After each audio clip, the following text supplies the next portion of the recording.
गणपति माने गणपति के उपासक, शाक्त और सौर, सूर्य, गणेश, सूर्य, विष्णु, शिव और शक्ति, ये जो 5 धाराएं थी उपासना की, ये 5 धाराएं आपस में लड़ती थी और इनके भी बहुत शाखाएं उपशाखाएं हो गई थी। उन्होंने इन सबको मिला दिया और कहा पंचायतन उपासना करो, जिसका जो इष्ट हो उसको बीच में रखो और बाकी सबको बगल में रखो। और वो पंचायतन उपासना चलाई और साथ में एक निर्गुण निराकार, इसीलिए आदि शंकराचार्य को षण्मत स्थापनाचार्य कहा जाता है। षण्मत माने 5 सगुण साकार और एक निर्गुण निराकार, उन्होंने स्वीकार कर लिया और समन्वय स्थापित हो गया। तो वो जो समन्वय स्थापित करने का कौशल है, गिरि, पुरी, वन, अरण्य, पर्वत, सागर, भारती, तीर्थ, आश्रम, ये जो 10 नाम उन्होंने बनाए। जो गिरि पर था उसको कहा तुम मेरे सन्यासी हो, लेकिन तुम पर्वत पर हो, पर्वत तुम्हारा नाम, तुम गिरि हो। तुम सागर मेरे के पास रहते हो, सागर हो। तुम सरस्वती, तुमको विद्या अच्छी है, तुम सरस्वती हो। तो उन्होंने सबको जोड़ भी दिया और उनके अस्तित्व को पृथक भी रखा और इस तरह से उन्होंने समन्वय स्थापित कर दी। तो ऐसा नेतृत्व जब आएगा तो जो हमारी मूल चीज को बदले बिना हमको ओतप्रोत कर देता है, अनुसूत कर देता है, तो निश्चित रूप से वो बात हो जाएगी। ऐसा नेतृत्व चाहिए जो हमारी मूल परिस्थिति को बिना बदले हमको एकता के सूत्र में आबद्ध कर सके। जैसे 2 तरह की एकता होती है। हम लोग ये कहते हैं कि एक नारंगी की एकता है और एक खरबूजे की एकता है। खरबूजे की एकता ऐसी है कि खरबूजे को जब आप खरीदेंगे तो फांक उसकी अलग दिखाई देगी, लेकिन जब काटेंगे तो एक ही होगा, छीलेंगे तो एक मिलेगा, कोई भेद नहीं है। और नारंगी की एकता ऐसी है कि ऊपर से जब खरीदेंगे, हाथ में लेंगे तो एक दिखाई देगा, लेकिन जैसे ही छिलका उतारेंगे कली कली उसकी बिखर जाएगी, लेकिन दोनों एकता है।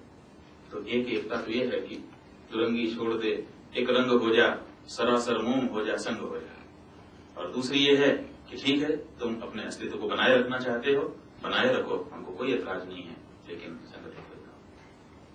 तो जहां जैसी आवश्यकता हो, एकता के सूत्र में अनुस्यूत करके मूल भावना को हम ये न देखें कि तुम तिलक लगाए हो, तुम गेरुआ पहने हो, तुम काला पहने हो, तो चलो हम ये देखें कि क्या तुम्हारे अंदर धैर्य है। अगर हम ये कसौटी रखते हैं कि जितने धैर्य धनी हों वो आए, कहाँ ये बात है। और मूल बात क्या है? मूल तो यही है, बाकी तो उसको प्रोटेक्शन के लिए पैकेट है, और पैकेट के ऊपर हम लोग ज्यादा जा रहे हैं। आजकल भी ऐसा हो रहा है, लोग जो है पैकिंग दे करके बहुत सामान खरीद रहे हैं, मूल चीज का परीक्षण बहुत कम लोग कर रहे हैं। तो हम लोग पैकिंग को देख करके जब खरीदने लग जाते हैं तो फिर वो एक अलग चीज हो जाती है। जो वस्तु हम खरीद रहे हैं उसकी गुणवत्ता क्या है, इसका ध्यान करके अगर हम खरीदें, भले पैकेट थोड़ा सा इधर उधर हो, तो बात अलग हो जाती है। तो जो मूल धर्म है उस धर्म को बढ़ाने के लिए हमको प्रयास आरंभ करना चाहिए, और उसको जो आरंभ करेगा वही नेता होगा, और वो नेता हमारे ख्याल से निश्चित रूप से स्वीकार्य होगा। I am Shojit Mukherjee from Calcutta university. You talked about unifying Hindus, but as we at least popularly know that Hinduism does not have a single text or a single philosophical doctrine. So around which doctrine or which text would you wish to unify Hindus? ऐसा है, ये सवाल वो लोग करते हैं जो हिंदू धर्म की पद्धति को जानते ही नहीं। हिंदू धर्म ऐसा है कि बड़ा विशाल भी है और बड़ा सूक्ष्म भी है। माने चाहे तो एक चुटकी है और चाहे तो सारे संसार का संगीत है, दोनों एक साथ है। आप समझिए कि हमारे यहाँ जैसे हम संन्यास जब लेते हैं तो हमको वेदों सारे जो ज्ञान है वो सब वेद में समाहित करना पड़ता है, और वेद के 1 लाख मंत्र हैं, 80,000 कर्मकांड के, 16,000 उपासना कांड के और 4,000 ज्ञान कांड के, जिनको उपनिषद कहा जाता है। 1 लाख मंत्रों को हमको गायत्री में प्रवेश कराना होता है, और गायत्री के 3 चरण होते हैं। उन 3 चरणों को पुनः प्रणव में, और प्रणव के 3 अक्षर हैं, उनको फिर ला करके मूल में स्थापित करना होता है, और इस तरह से बीज बना करके हम हृदय में रख लेते हैं पूर्ण को, और आराम से काम करते हैं।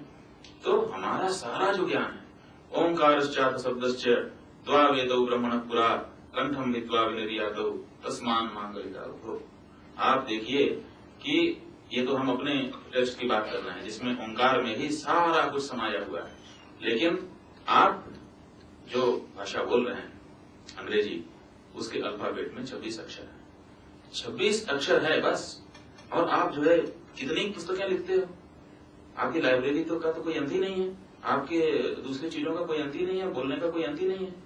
जाने कितना कुछ कर देते हो केवल 26 अक्षरों में। जब आप ये कर सकते हो तो ये जो मूल सनातन धर्म है, ये तो केवल ओंकार की ध्वनि से ही सारे संसार का निर्माण कर देती है। तो अब हमको और ज्यादा क्या चाहिए? विस्तार तो सब में है। एक किताब के आधार पर कौन चल सकता है, एक वाक्य के आधार पर कौन चल सकता है? हमारे तो महावाक्य हैं, जैसे हम 4 पीठ हैं, चारों वेदों के एक वाक्य हैं, उनको महावाक्य कहा जाता है। एक ही वाक्य में पूरे वेद का सार निकाल करके ऋषियों ने रखा हुआ है। एक वाक्य का उपदेश करते हैं और बात खत्म हो जाती है उसी में। फिर उसकी व्याख्या के लिए, उसको समझाने के लिए बहुत सारे और कुछ हो सकते हैं, लेकिन मूल वाक्य एक है और उसको महावाक्य के नाम से जाना जाता है।